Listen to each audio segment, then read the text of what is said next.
అనకాపల్లిలో శుభప్రదం shopping mall సినీ నటులు మానస వారణాసి మరియు శ్రీదేవి చేతుల మీదుగా గ్రాండ్ ఓపెనింగ్.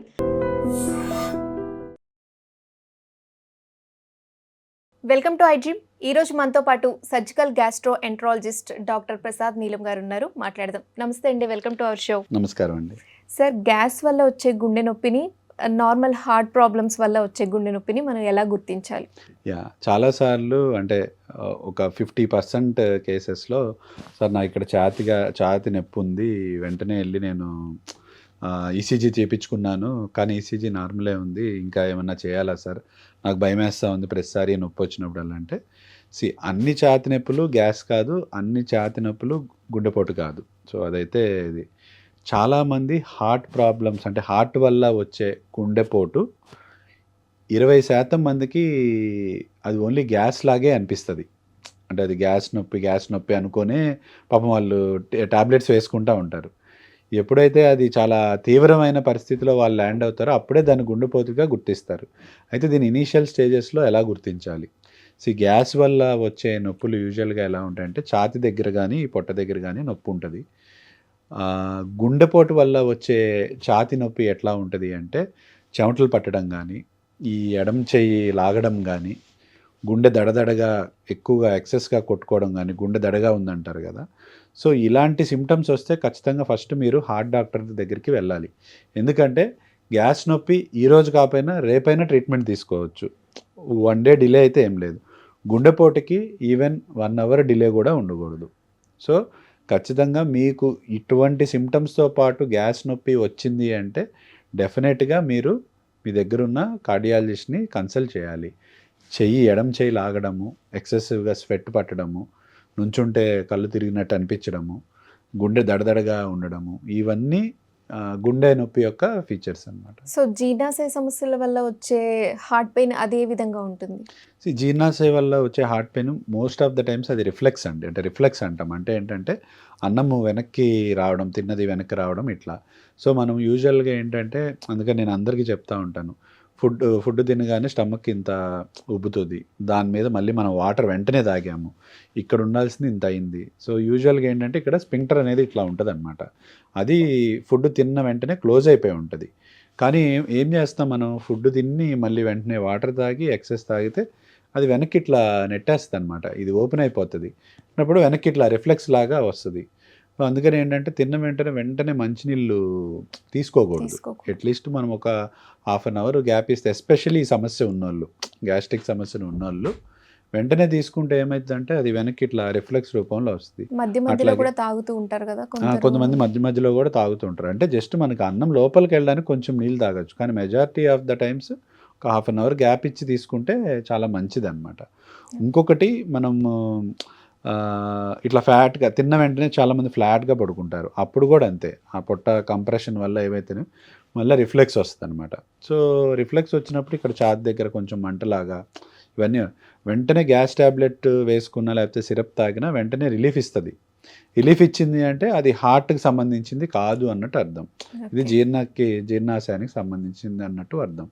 సో వాళ్ళు కొన్ని మాడిఫికేషన్స్ చేసుకోవాలి. తిన్న వెంటనే ఎక్కువ వాటర్ తాగకుండా లెఫ్ట్ సైడ్ తిరిగి, అంటే ఒక పక్క తిరిగి పడుకోవడం, లెఫ్ట్ సైడ్ తిరిగి పడుకోవడం, ఫ్లాట్గా పడుకోకుండా అట్లీస్ట్ ఒక 2 దిండులు ఎత్తి పెట్టుకోవడం, ఇట్లాంటివి చేస్తే అంటే తిన్న వెంటనే పడుకోకుండా అట్లీస్ట్ ఒక 2-3 అవర్స్ గ్యాప్ ఇవ్వడం, 8 లోపలే తినేయడం. సో ఇట్లాంటి మాడిఫికేషన్స్ చేసుకుంటే ఈ సమస్యలు చాలా వరకు తగ్గుతాయి.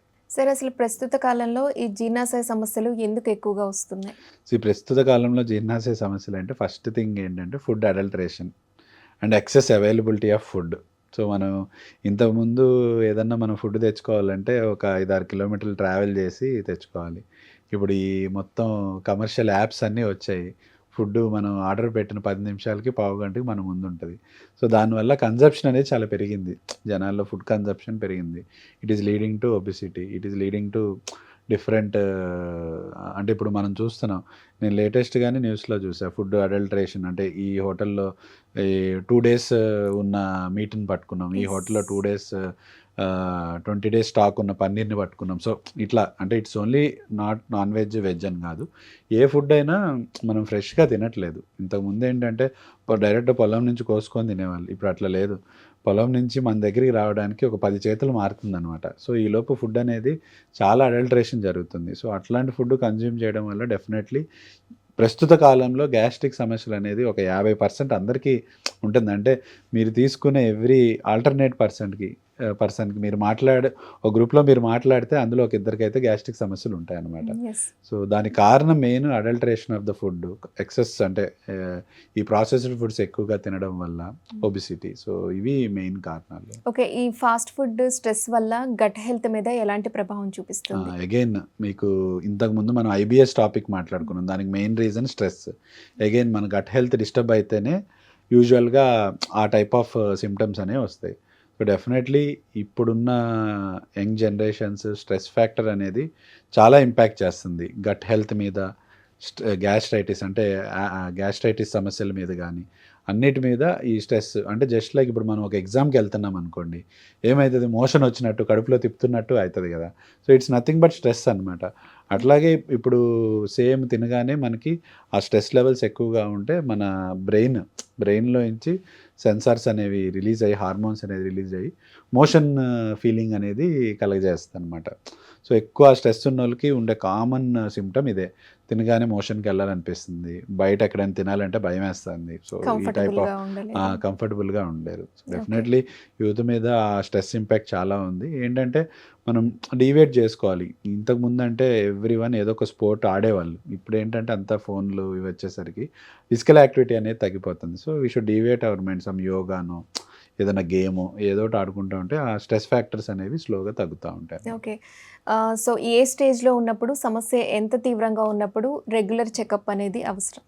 అంటే గట్ హెల్త్ నాకు బాగాలేదు, లేకపోతే నా గట్టు బాగాలేదు అనడానికి ఎప్పుడైతే మీ ఆల్టర్డ్ బౌల్ హ్యాబిట్స్ అంటాం, అంటే ఏంటంటే ఎప్పుడైతే మీ మోషన్ యొక్క స్థితిగతులు మారుతున్నాయో, అంటే మోషన్ కన్సిస్టెన్సీ అంటాం, అంటే మోషన్ లూజ్గా వస్తుంది, టైట్గా వస్తుంది, ఆర్ మోషన్ టైంకి రావట్లేదు, ఆర్ మోషన్ ఎక్కువసార్లు అవుతుంది.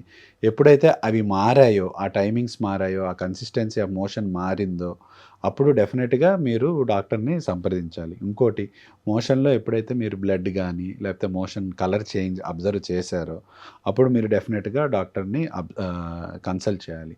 రెండోది, ఎప్పుడైతే తినగానే నొప్పి వస్తుందో, మీకు కొంచెం తిన్నా సరే నాకు ఫుల్ అనిపిస్తుంది, నొప్పి వస్తుందంటే డెఫినెట్లీ మీరు స్పెషలిస్ట్ కన్సల్టేషన్ చేయాలి. సో ఇవన్నీ కొంచెం డేంజరస్ సైన్స్, అంటే సంథింగ్ ఏదో ఉంది అనడానికి. బట్ ఇవన్నీ చేసి నార్మల్ అంటే అగైన్ నేను చెప్పాను మీకు IBS స్ట్రెస్, ఓన్లీ దాని ట్రీట్మెంట్ ఇక్కడే ఉంది, ఇక్కడ లేదు. సో జీర్ణాశయ సమస్యల గురించి, గాల్ బ్లాడర్స్ గురించి అండ్ ఎసిడిటీ గురించి, లివర్ గురించి, అన్నిటి గురించి మా డౌట్స్ అయితే క్లియర్ చేశారు. థ్యాంక్ యూ సో మచ్ అండి. థ్యాంక్ యూ అండి.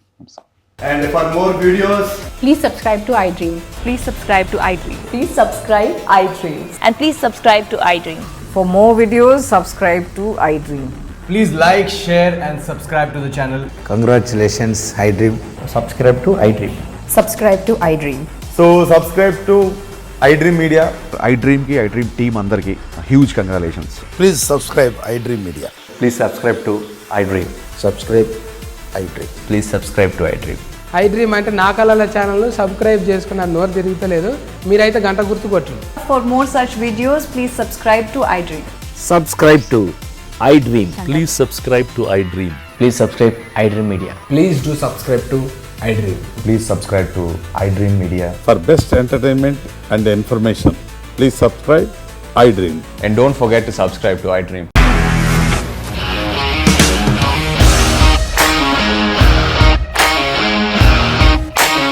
ఇండస్ట్రీలో కమిట్మెంట్ ఇష్యూస్ వస్తే నీకు కూడా వచ్చినట్టు? మార్నింగ్ తీసుకెళ్ళాలంటే కొట్టి పడేస్తాడు.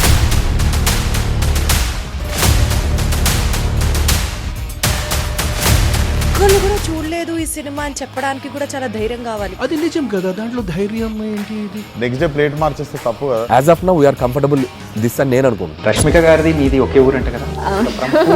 నీకు కోపం వచ్చిందంటే బాగా తిట్టేత్తరా? తిట్టేద్దామండి. నిజంగా గేమ్ ని ఎలా చేంజ్ చేయగలిగారు? APSFC వాళ్ళకి 6 నెలల్లో నేను 6 లక్షలు కట్టా. బిజినెస్ చేయాలనుకుంటే it is as difficult as riding a tiger.